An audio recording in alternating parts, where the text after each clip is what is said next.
Hi everyone, welcome to another video. Today I'm going to help you get out of a rut. We've all been there. At times you're feeling low, you need to change something about your situation and you're just trying to figure out how to get out of this rut. Today I'm going to give you 10 very simple tips to help you get out of that rut and be feeling better forever. Let's get into the video. Before we do, like, comment and subscribe.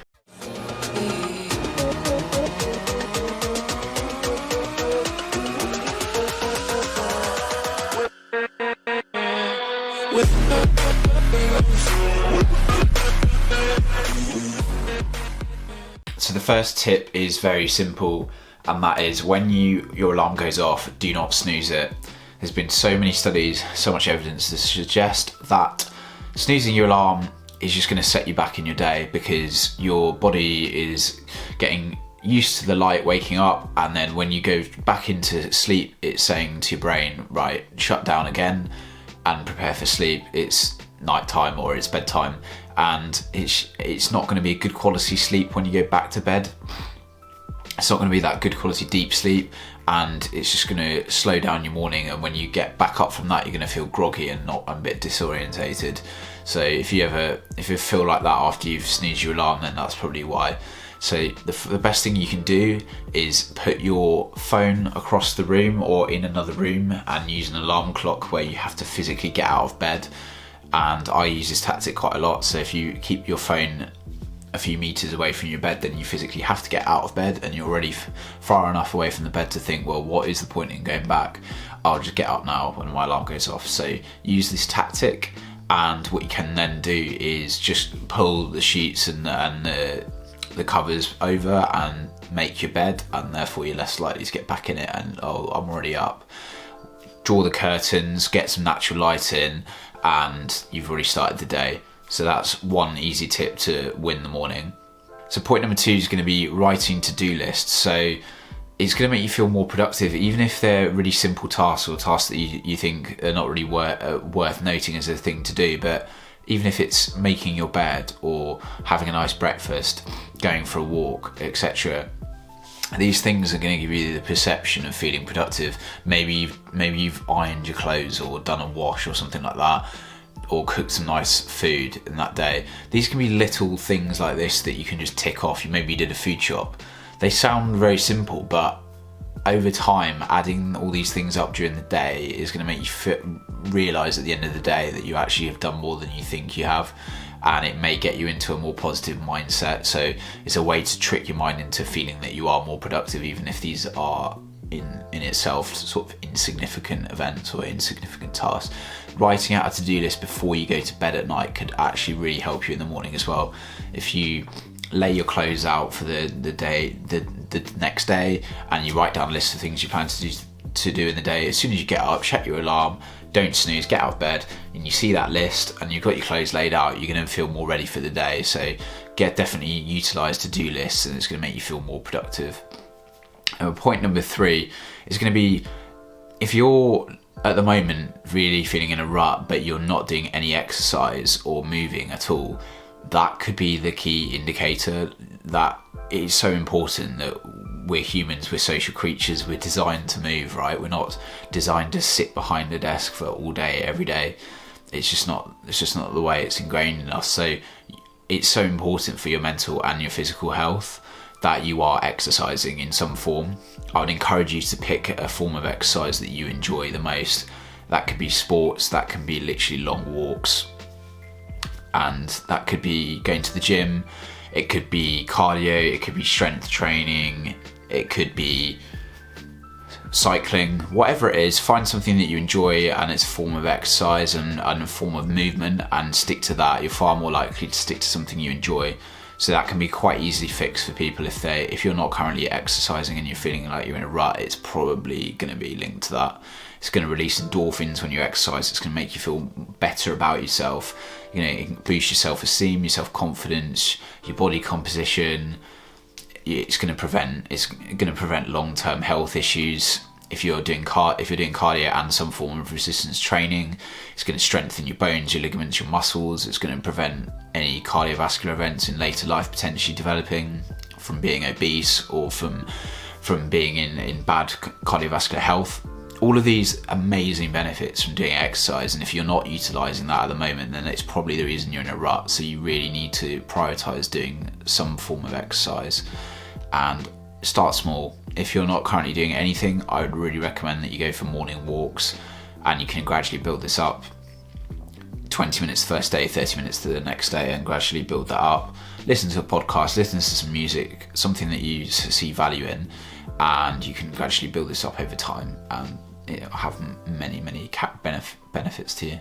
Point number 4 is write down everything you're grateful for or what you're appreciative of. It sounds a bit silly to do this, but it really can help your mind associate positives in your life that you maybe take for granted. For example, I'm really grateful for my friends, my family, my great friends that I have, and I'm really happy with like the amazing support network I've got. I've got so many great people in my life, and I'm grateful to not have any immediate financial pressure, for example. So maybe these things apply to you as well. Maybe you don't enjoy your job massively, but you have got financial stability and you've got a great family and friends around you. And a lot of people would kill to be in your position. You've got to always remember that there's always someone in a worse position than you. So maybe you're in really good shape, or you are already physically fit, and you're just in a mental rut. Then that's something you can reflect on, that you are in good shape as well. Things like this. So make sure that you are writing down everything you're grateful for. It can be simple things: having enough food on the table, financially stable, a stable job, or a job that you're passionate about, friends, family, etc. Whatever that may be, make sure that you're making a note of the things that you're grateful for. So that's point number 4. Point number 5 is the flip side of this. So in order to get yourself out of a rut, you're going to have to identify the issues that are in your life, or the things that you would like to change. So point number 5 is write down a list of things that you want to change in your life, or that you feel are causing you issues. And this could be a lot of the time, to be honest, it boils down to a few factors. And quite often when people are unhappy, they don't see purpose in their job, or they don't enjoy their job. They're not exercising, or their diet and nutrition is not there, and they're not eating well, and that's going to have a massive impact. By changing one of these key factors, it is going to have a massive improvement to your day-to-day. If you're not satisfied in your job, for example, your working life on average takes up about 62% of your life. So if you think about that, if you take out weekends, it's 52 weekends in the year, if you take that out, and your holiday and your bank holiday, if you're not happy Monday to Friday in your job, then you're basically wasting a period of your life and trading away those days for unhappiness, and you really need to do something about it. Now, while I appreciate that, not for everyone, that it's not possible for everyone, given the profession that you're in, or your qualifications, or your background. For example, maybe it's too difficult to move jobs based on your current situation. I appreciate that is the case for some people, but there are ways around it, and while you're in the best time to be looking for a job is when you're already in a job, right? So if you focus time outside work on applying for other jobs, or upskilling yourself, getting a qualification that you need to pursue another career, night school, things like that you can potentially get government loans or funding to do these qualifications that you might want to do if you need a career change. Think about what you would like from a job, and then how to actually pursue that avenue outside your current job. And don't underestimate the importance of seeing some sense of purpose and enjoyment in what you do day to day, Monday to Friday. So make sure that you are identifying the issues in your life that you need to address, and maybe write these down and write practical points on how you actually address them. Point number 6 is practice mindfulness. So I use an app called Calm. You can use Headspace as well, for example, and this can be just a way to track your mood. You don't necessarily have to use it for meditation, but there's a mood tracker, so you can self-identify how you're feeling on a particular day and what the triggers are, and then try and adjust your daily habits to rectify that. But it's definitely a good way, even 10 minutes a day, to switch off, take a step back and compartmentalize your thoughts. being able to recognize why you're feeling stressed, but also stay in the present. I think the key thing about mindfulness that a lot of people find useful is it takes you away from your perceived worries and expectations of the future or lingering on the past, and it takes you into the present, and you can just focus on smashing through your tasks at hand, and the only things that you can control are the present. So it may be of some benefit to you to practice mindfulness, so definitely give that a try. So point number 7 is tied to point number 5. So once you've identified the problem areas in your life, it could be friends or family around you, or loved ones. If there's issues that you need to address with these sort of people, then you should try and tackle that head on. Maybe that's causing some ag. If it's a job situation, then you can always look to upskill yourself outside work, get the qualifications you need to change career. You can always apply for other jobs as well. All of these things, these factors, if it's a lack of exercise, then address that. There's actionable ways for a lot of situations to get out of a rut. So think about things that are in your control that you can do day to day, and try not to worry about things that are outside your control. For example, if I do this, if I upskill myself and apply for these jobs, I might not get the job. Well, you could say that about anything, and that decision is not in your control. So take control and take the steps necessary to improve your life. So that's point number 7. Point number 8 is diet and hydration. So a lot of people underestimate the importance of, 1, drinking enough water, being hydrated. It's going to have so many benefits to you. Your performance in the gym or your performance in exercise is inherently linked to how hydrated you are.